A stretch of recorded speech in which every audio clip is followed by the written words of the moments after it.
Jesse, to me, there's no question in the world, but silver is strategic. And there's an initiative in Canada by mining companies and banks to have Ottawa reclassify it as such. And it should be. I think it is strategic. You have 8 commercial banks in the West doing their damnedest to hold the price down. And that's been shown over and over and over again with, 700-800 million ounce shortfall, or short position rather, on COMEX, a 4-year structural demand supply deficit in mine supply.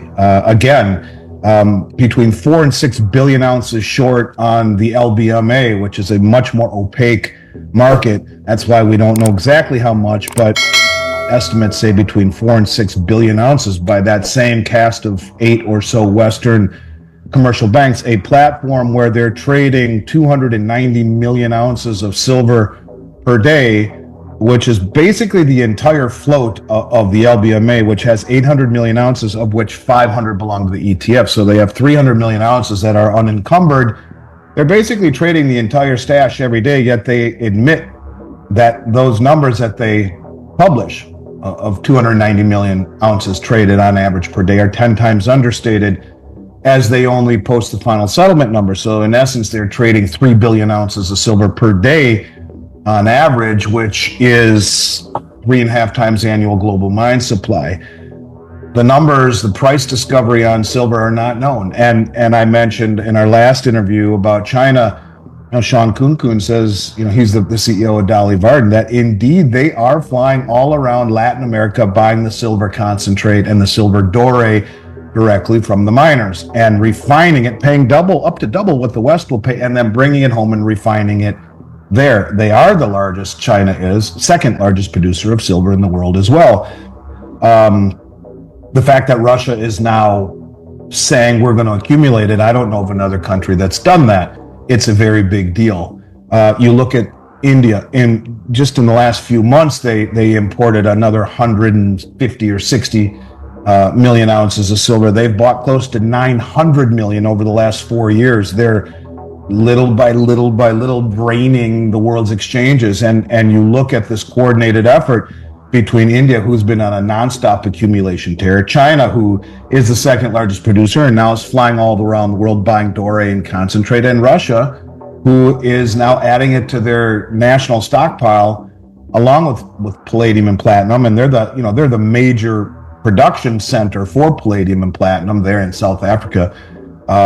It's a big deal. And I think being naked short in this market as a commercial bank is an existential threat. And I think that's one of the things that these countries know. The BRICS talk about building a grain exchange. And in the discussions, the gentleman who was tasked at developing it publicly says, we produce and consume more grain than they do in the West, yet we have no ability to control the price. It's controlled on COMEX, but with the development and rollout of the BRICS Grain Exchange, that will change. Well, they're building the BRICS Gold Exchange as well. And with the development, of course, and the actual accentuation of the Shanghai Metals Exchange, which over the last half a year, when you add the cumulative volume of the Shanghai Metals and Futures Exchange together, it's surpassed COMEX. It's the number 2 most heavily traded platform in the world. These exchanges are gaining legitimacy, unlike COMEX, where bars are rehypothecated, 15, 16, 1700% or more, sold over and over and over and over again, where if you stand for delivery, 1 out of 17 will be lucky to get delivery, if not much more than that. You look at Shanghai, in order to buy or trade a contract for silver, you have to buy a bar directly from one of the 6 or 7 approved refineries. They laser etch a number on the bar that is directly attributed to a certificate. It's transparency, it's authentic, and it provides, a confidence in a system where our Western rehypothecated opaque system does anything but that. See, these countries understand it's the Achilles heel. And they're slowly draining the exchanges rather than go in and buy everything up that they could and would end it just like that. They're playing the long game. And now that you see Russia jumping into the mix and saying, no, we're going to start to accumulate it for our state, This puts some of these Western banks on notice. And I'll tell you, to be naked short to that degree is enough to bring down a bank. And I talk about, Chris Marcus's interview with Bart Chilton, where I think everyone should watch that. Chris Marcus, Arcadia Economics, where, Bart Chilton, the head of the CFTC, admits that when Bear Stearns failed, part of the reason they failed is because of their massive short position in silver, which went from $21 an ounce to $9 an ounce, and they failed. Now, I don't know if that was the primary driver, but Chilton says, look, they called Jamie Dimon into the office and told him he needs to take, this position over. And Jamie said, well, we'll be in violation of position limits. And they said, Bart Chilton said that Hank Paulson and Ben Bernanke said to Jamie, that's okay, get your house in order. Here's a period of time to do so, and all will be good. Fine, he says. Well, at the end of the time period, Bart Chilton went into his supervisor's office, which would be Hank Paulson or Ben Bernanke, and said, look, they're in violation of our agreement. They didn't pare down their position. In fact, they've increased it.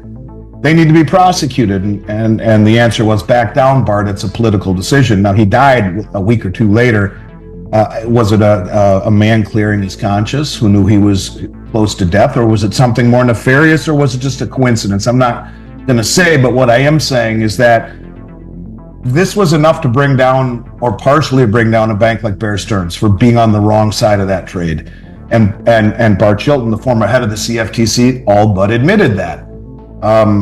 What does it mean when you have these Western banks massively short, trying to hold down silver with a 4-year-long now structural supply-demand imbalance, and then all of that omitting, as we've talked about before, the military's role in all of this? There is no mention of military in the supply-demand fundamentals, and yet there's copious amounts of silver in all of these high-tech weapons, as we've talked about before. So yeah, I think it's a massive deal. And in fact, I think it's strategically being done.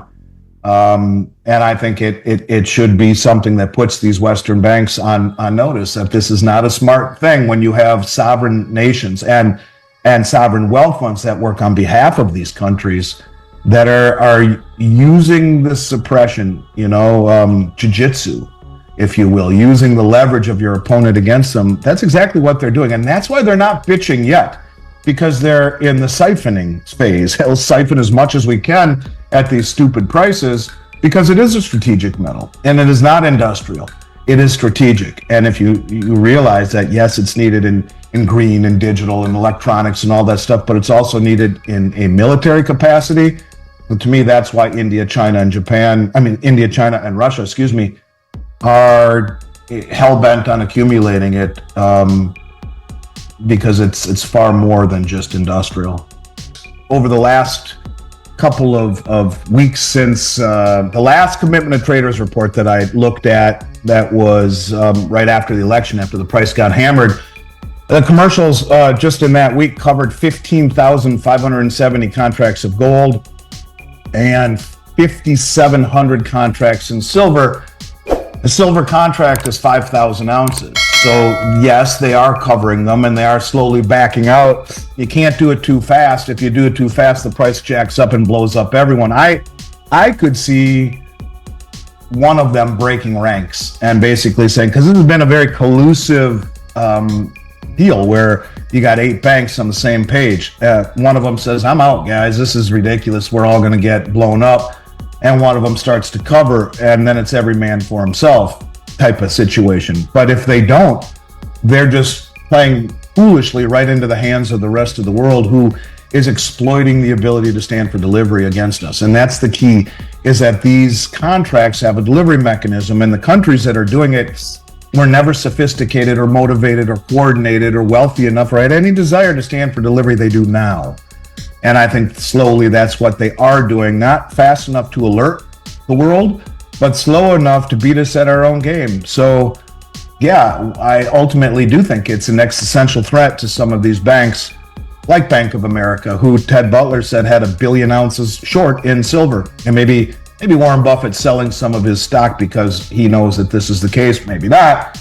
But any bank that would be 1 billion ounces naked short of silver in an environment like this is insane.